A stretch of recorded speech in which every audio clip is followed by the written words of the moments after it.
कथानुसार ब्रह्मचारी व्रत का पालन करते हुए एक बार शलाद ऋषि को भय सताने लगा कि उनकी मृत्यु के बाद उनका संपूर्ण वंश समाप्त हो जाएगा। एक शिशु को गोद लेना चाहते थे, लेकिन वे चाहते थे कि जिस शिशु को भी गोद लें वह आध्यात्मिक हो तथा उस पर भगवान शिव जी की विशेष कृपा और आशीर्वाद हो। अपनी कामना की पूर्ति के लिए उन्होंने भगवान शिव जी का कठोर तप प्रारंभ किया। कई वर्षों तक वे तप में लीन रहे, जिससे प्रसन्न होकर भगवान शिव जी उनके समक्ष प्रकट हुए और उनसे वरदान मांगने को कहा। शिलाद ऋषि ने पुत्र प्राप्ति का वरदान मांगा। भगवान शिव जी शिलाद ऋषि को उनका मन चाहा वरदान देकर अंतर्ध्यान हो गए। भगवान शिव जी के अंतर्ध्यान होने के बाद शिलाद ऋषि ने जब अपनी आंखें खोलीं तो उनकी गोद में एक शिशु था।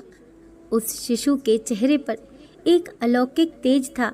शिलाद ऋषि ने उसका नाम नंदी रखा और उसका पालन पोषण करने लगे। वे उससे बहुत स्नेह करते थे, किंतु नियति ने नंदी के लिए कुछ और ही लिख रखा था। एक दिन मित्र और वरुण नामक दो संत शिलाद ऋषि के आश्रम में पधारे। शिलाद ऋषि ने उनका बहुत आदर सत्कार किया। नंदी ने भी उनकी बहुत सेवा की। प्रस्थान करते समय शिलाद ऋषि और नंदी ने दोनों संतों का आशीर्वाद लिया।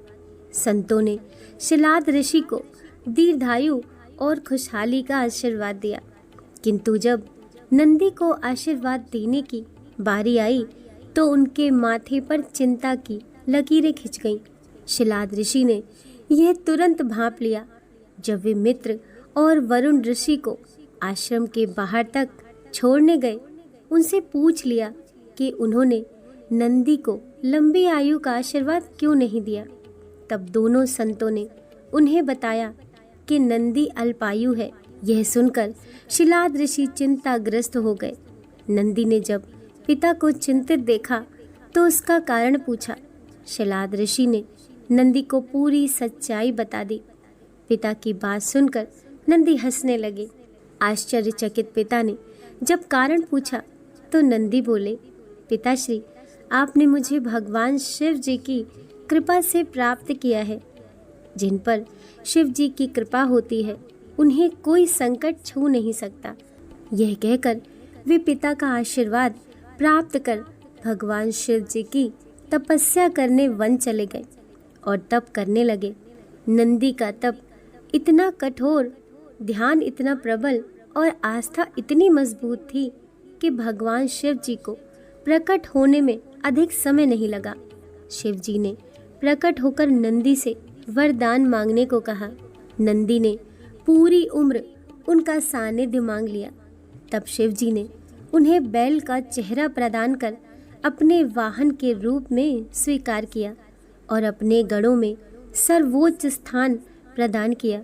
शिव जी के आशीर्वाद से नंदी मृत्यु के भय से मुक्त होकर अजर अमर हो गए। भगवान शिव जी ने गणों के अधिपति के रूप में नंदी का अभिषेक करवाया और इस तरह नंदी जी नंदीश्वर हो गए।